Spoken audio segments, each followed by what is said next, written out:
씨앗을 심어요.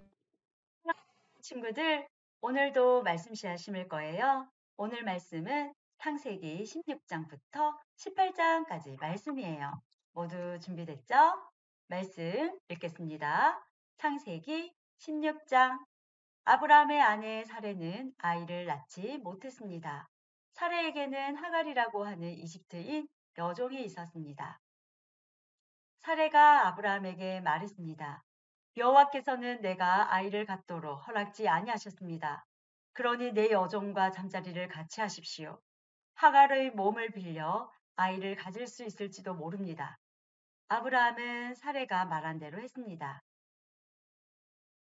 그때는 아브라함이 가나안에서 산 지 10년이 지난 해였습니다. 사레가 이집트인 몸종 하갈을 자기 남편 아브라함에게 주었습니다. 아브라함이 하갈과 잠자리를 같이 하자 하갈에게 아기가 생겼습니다. 하갈은 자신이 임신한 것을 알고는 자기 여주인 사레를 깔고 왔습니다. 그러자 사레가 아브라함에게 말했습니다. 내가 이 고통을 겪는 것은 당신 때문입니다. 나는 내 여종을 당신에게 주었습니다. 그런데 그 여자가 임신을 하더니 나를 깔보기 시작했습니다.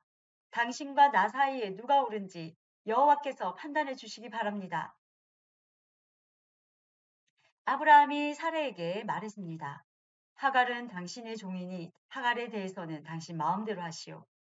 사레가 하갈을 못 살게 굴자 하갈은 집에서 도망쳤습니다. 여호와의 천사가 사막의 샘물 곁에 있는 하갈에게 나타났습니다. 그 샘물은 술로 가는 길가에 있었습니다. 천사가 말했습니다. 사레의 여종 하갈아, 어디서 와서 어디로 가는 길이냐? 하갈이 대답했습니다. 여주인 사레에게서 도망치는 길입니다. 여호와의 천사가 하갈에게 말했습니다. 내 여주인에게 돌아가서 그의 말을 잘 들어라. 여호와의 천사가 또 말했습니다. 내가 너에게 셀 수 없이 많은 자손을 주겠다. 천사가 또 말했습니다. 내 몸속에 아기가 있으니 이제 아들을 낳을 것이다. 아들을 낳으면 그 이름을 이스마엘이라 하여라. 이는 여호와께서 너의 부르짖는 소리를 들어주셨기 때문이다. 이스마엘은 들나귀처럼 될 것이다. 그는 사람들을 대적할 것이며 사람들도 그를 대적할 것이다. 그는 자기의 모든 형제들과 마주 대하여 살 것이다. 하갈은 내가 정말로 하나님을 뵙고도 이렇게 살아있다니 라고 말하면서 자기에게 말씀하신 여호와를 나를 보시는 하나님이라고 불렀습니다. 그래서 그곳에 있는 샘물도 브엘라 헤로이라는 이름이 붙게 되었습니다. 그 샘물은 가데스와 베레 사이에 있습니다.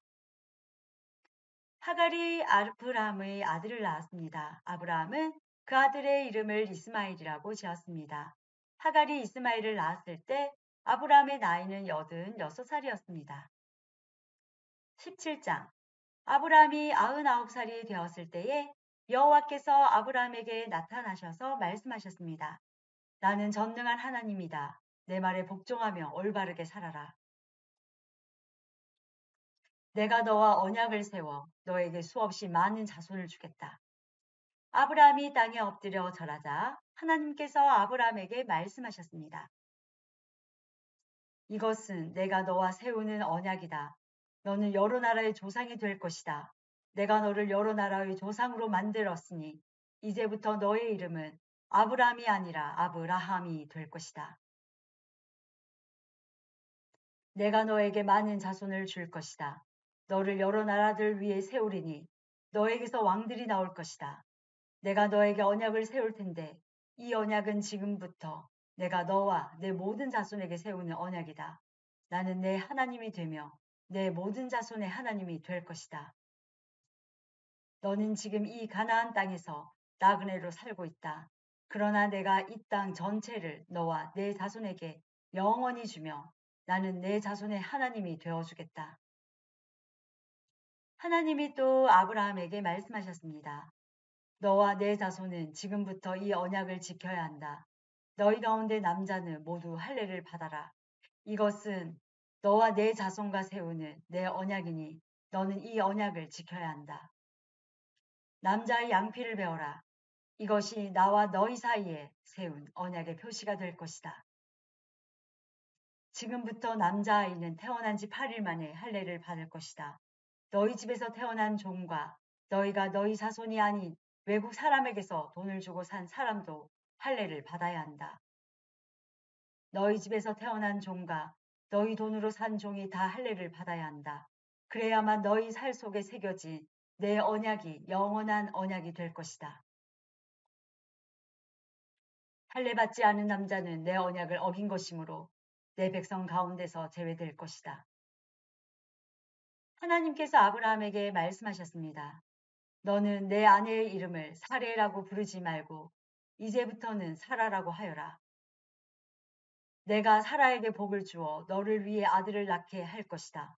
또 내가 사라에게 복을 줄 것이니 사라는 여러 나라의 어머니가 되며 여러 나라의 왕들이 사라에게서 나올 것이다. 아브라함은 얼굴을 땅에 대고 엎드린 채 웃으며 마음으로 혼잣말을 했습니다. 어떻게 100살이나 먹은 사람이 아기를 낳을 수 있을까? 사라는 나이가 90살인데 어떻게 아기를 낳을 수 있을까? 아브라함이 하나님께 말했습니다. 이스마엘이나 하나님께 복을 받으며 살기를 바랍니다. 하나님께서 말씀하셨습니다. 아니다. 내 아내 사라가 아들을 낳을 것이니 아들을 낳으면 그 이름을 이삭이라고 하여라. 내가 내 아들과 내 언약을 세울 것이니 그 언약은 내 아들의 자손과 세울 영원한 언약이 될 것이다. 내가 이스마엘에 대해 한 말은 내가 다 들었다. 이스마엘에게도 내가 복을 주어 그에게 많은 자손과 후손이 있게 하며 번성하게 할 것이다. 이스마엘은 큰 지도자 12명의 아버지가 되고 큰 나라를 이룰 것이다.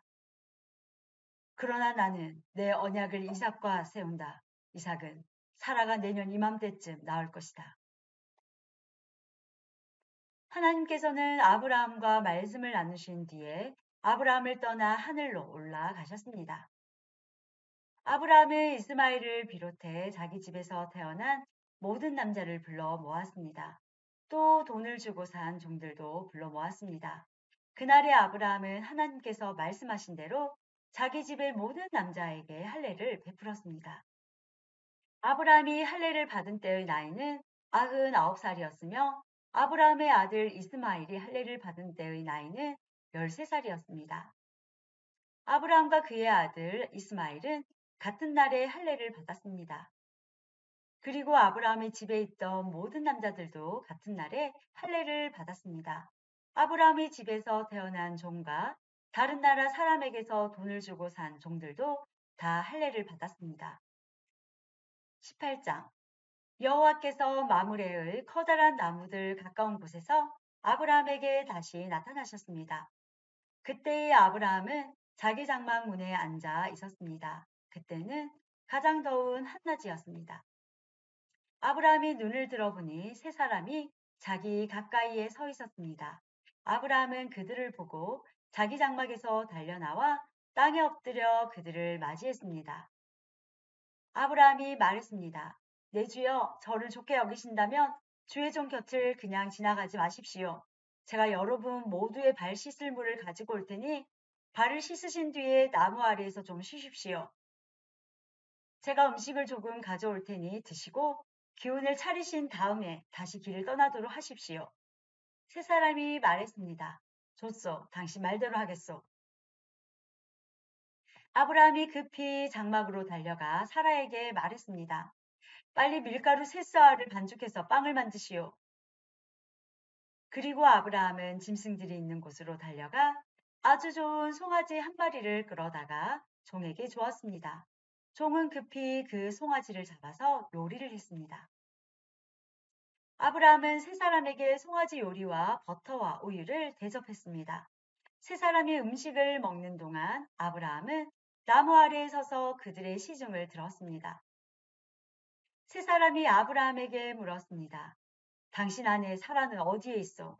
저기 장막 안에 있습니다. 아브라함이 대답했습니다. 그때 주께서 말씀하셨습니다. 내년 이맘때에 내가 반드시 너를 다시 찾아올 것이다. 그때에는 내 아내 사라에게 아들이 생길 것이다. 그때 사라는 장막 문간에서 그 말을 들었습니다. 아브라함과 사라는 나이가 매우 많았습니다. 사라는 아기를 가질 수 있는 나이가 지나버린 후였습니다. 그래서 사라는 속으로 웃으면서 내 남편과 나는 너무 늙었는데 어떻게 우리에게 그런 즐거운 일이 생길까? 하고 말했습니다.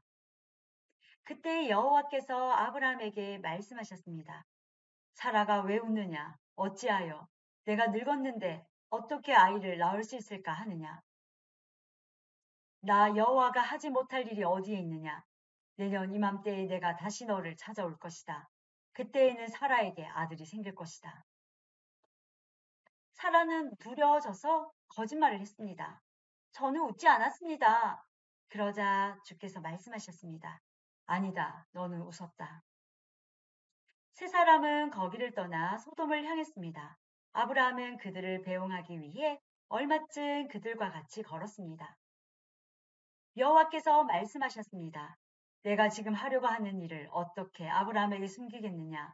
아브라함은 크고 강한 나라가 될 것이며 이 땅의 모든 나라들이 아브라함으로 인하여 복을 받을 것이다.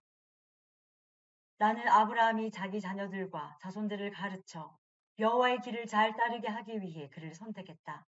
그의 자손이 아브라함에게 배운 대로 하면 나 여호와가 아브라함에게 한 모든 약속을 지키겠다. 여호와께서 또 말씀하셨습니다. 나는 소돔과 고모라 백성에 대한 나쁜 이야기를 많이 들었다. 그들은 너무나 악하다. 이제 내가 내려가서 그들이 정말로 그토록 악한지 또는 그렇지 않은지를 살펴볼 것이다. 그리하여 세 사람은 그곳을 떠나 소돔 쪽으로 갔습니다. 하지만 아브라함은 그대로 여호와 앞에서 있었습니다. 아브라함이 주께 다가가 말씀드렸습니다. 주여, 착한 사람들도 저 악한 사람들과 함께 멸망시키시겠습니까? 만약 저 성 안에 착한 사람 50명이 있으면 어떻게 하시겠습니까? 그래도 저 성을 멸망시키시겠습니까? 저 안에 살고 있는 착한 사람 50명을 위해 저 성을 용서하지 않으시겠습니까? 제발 착한 사람을 악한 사람들과 함께 멸망시키지 말아 주십시오. 그러면 의인이나 악인이나 마찬가지가 되지 않습니까? 주께서는 온 땅의 심판자이십니다. 그러니 옳은 판단을 내리셔야 하지 않겠습니까? 여호와께서 말씀하셨습니다.